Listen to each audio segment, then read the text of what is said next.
The Waffen-SS was not just any military division. It was the pride and terror of Nazi Germany during World War II, renowned for executing some of the most daring and ruthless operations. The Waffen-SS left a trail of blood and fear from the invasion of Poland to the fall of Berlin. This elite fighting force was a symbol of Nazi power, feared across Europe for its combat prowess and notorious brutality. From day one, the Waffen-SS was at the heart of every major battle, its soldiers trained to be relentless, fanatical warriors. Whether it was the shock and awe of blitzkrieg tactics or brutal repressions against civilians, the SS embodied the darker side of the Nazi regime. But it wasn't just their cruelty that made them infamous, it was their unwavering belief in their own superiority. Their conviction that they were the ultimate soldiers, chosen to shape the future of the Third Reich. By the end of the war, however, the tides had turned. The SS fought to the bitter end, desperately attempting to delay the inevitable collapse of Nazi Germany. With Berlin falling and the Allies closing in, these elite warriors, once so feared, found themselves facing their darkest hour. In this video, we'll delve into the tragic fall of the Waffen-SS and the brutal fate that awaited its soldiers after the war's end. Don't miss out on this gripping history of power, defeat, and survival. As the war raged on and the Allied forces closed in, the Waffen-SS stood their ground with unwavering determination, convinced that they were the ultimate super soldiers. Their loyalty to the Nazi cause was unmatched, and they fought fanatically, even as defeat loomed closer. The average lifespan of a Waffen-SS soldier on the front lines was a mere 2 months, and yet they continued to battle fiercely, often with limited supplies and dwindling reinforcements. In the heart of the war's final chapters, the Waffen-SS engaged in some of their most desperate and daring operations. The Battle of the Bulge, Germany's last major offensive, saw elite SS units like the Special Command led by Otto Sini creating chaos in the rear of the American forces. But it wasn't just about tactics, it was about survival. Many soldiers fought not for victory, but for sheer survival, knowing that surrender meant almost certain death, especially at the hands of the Soviets.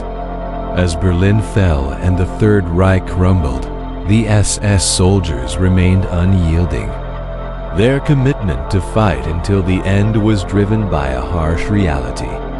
There was nowhere to retreat, no home to return to. Even as the war came to an end, the Waffen-SS continued their fight, clinging to the hope that new, secret weapons might turn the tide. In this video, we'll explore their final, bitter stand and the men who chose to fight until the very last moment. As the war entered its final stages, the Waffen-SS found themselves facing overwhelming odds. With the Allies advancing from the west and the Soviets closing in from the east, the once mighty Nazi force was reduced to a desperate struggle for survival. The men of the Waffen-SS were no longer fighting for victory. They were fighting to avoid annihilation. In March 1945, German forces formed a combat group to defend the Hungarian village of Sword from a Soviet onslaught. SS soldiers, running out of ammunition and trapped in brutal combat, resorted to desperate measures, using knives and trench tools to defend their positions. When the Soviets offered them a chance to surrender, the Germans refused, and the brutal attack continued, with Soviet tanks and infantry crushing their defenses. As Hitler's policies dictated, retreat was not an option. Even as morale shattered and the reality of inevitable defeat set in, the Waffen-SS fought on, unwilling to give up.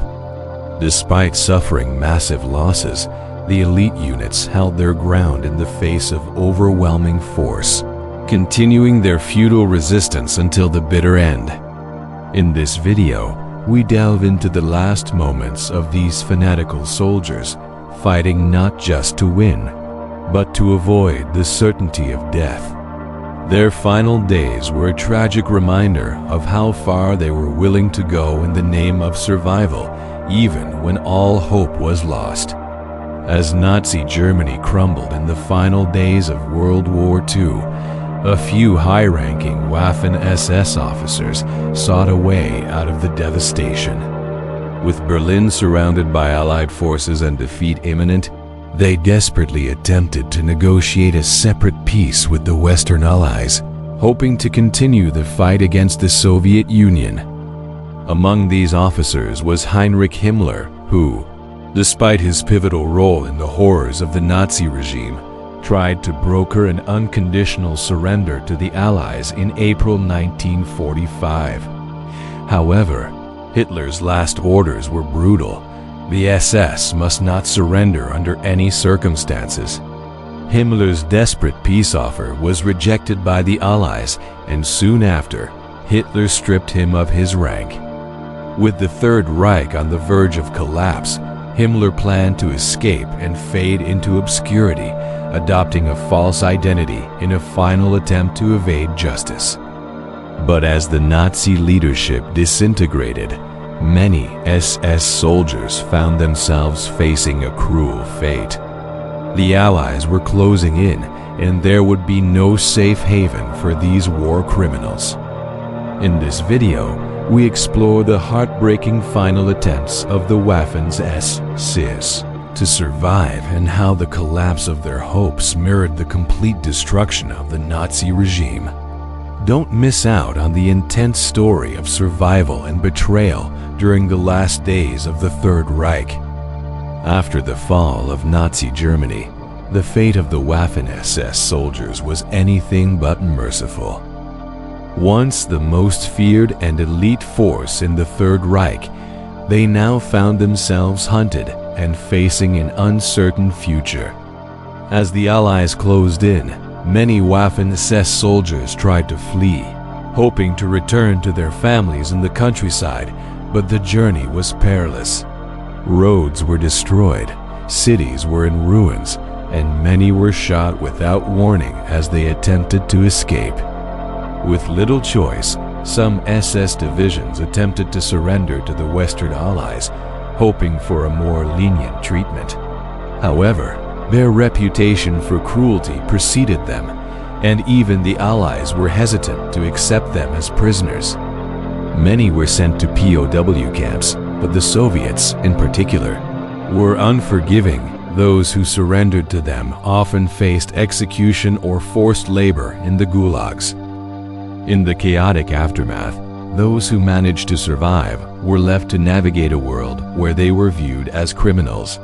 While some sought to rebuild their lives, others faced trial for their war crimes. The Nuremberg trials, along with countless military tribunals, brought many of these men to justice. But for others, the past was something they could never escape.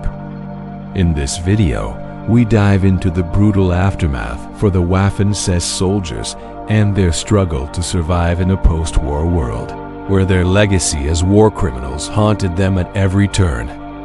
In the years following World War II, former Waffen-SS soldiers faced an uphill battle to rehabilitate their image. Once celebrated as elite warriors of Nazi Germany, they now found themselves branded as war criminals, with their actions under the Nazi regime casting a long shadow over their futures. Despite the trials and executions of many of their comrades, some veterans sought to reshape public perception and clear their names. In the 1950s, the HIAG, Hauptverben der Kriegsbeschädigten und Kriegsdienstler der Waffen-SS, an association of former Waffen-SS members, played a pivotal role in this rehabilitation effort.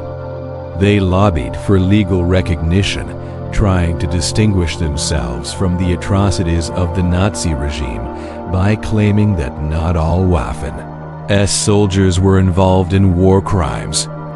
Many former SS commanders, such as Kurt Meyer and Paul Hauser, became vocal in their defense, publishing memoirs and organizing public campaigns. However, their efforts were controversial. Critics saw this as an attempt to rewrite history and whitewash the crimes committed by the Waffen-SS. The organization's influence grew, but it was clear that the wounds of the past couldn't easily be healed. Even as some former SS members integrated into post-war German society, their past remained a topic of intense debate, and their quest for rehabilitation stirred both sympathy and anger. In this video, we explore the complex and controversial journey of Waffen-SS veterans as they fought to restore their honor while grappling with the weight of their war crimes. As the smoke of World War II settled, the legacy of the Waffen-SS continued to haunt both Germany and the world. Despite their role in committing horrific war crimes, many former SS officers managed to reintegrate into society, often with the help of veteran organizations like HIAG. These groups worked tirelessly to rehabilitate the image of the Waffen-SS, promoting the idea that not all SS soldiers were guilty of the atrocities associated with the regime. However, this effort to cleanse their reputation stirred intense controversy. While some German officials and politicians courted former SS members, seeing them as potential allies in the Cold War, many civilians and former victims of Nazi violence saw this as an unforgivable attempt to rewrite history. The divide between those who supported the veterans' rehabilitation and those who opposed it became a source of deep tension in post-war German society. The influence of Waffen-SS veterans didn't stop there. Some, like Kurt Meyer and Paul Hauser, continued to publish works glorifying their past, while others attempted to gain political leverage in the new West Germany. Meanwhile, the debate over their role in the Nazi crimes persisted, with many people still demanding justice for the atrocities committed during the war. In this video, we uncover the lasting impact of the Waffen-SS veterans' attempts to rehabilitate their image, and how their dark legacy continues to shape German society to this day.